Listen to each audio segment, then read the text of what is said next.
तू साडे वर्गा है असी तेरे वर्गे असी तेनू प्यार नहीं करदे मोहब्बत करदे हो असी तेनू प्यार नहीं करदे मोहब्बत करदे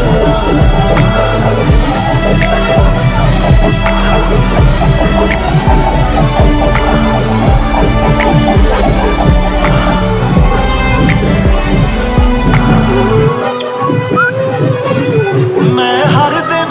यह सोचा कि जान खावांगे वे जे तैनू कुछ हो गया असी कित्थे जावांगे वे मैं हर दिन यह सोचा कि जान खावांगे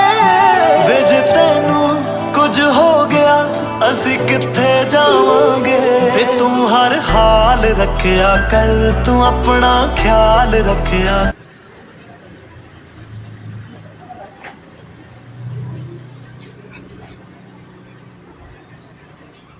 करा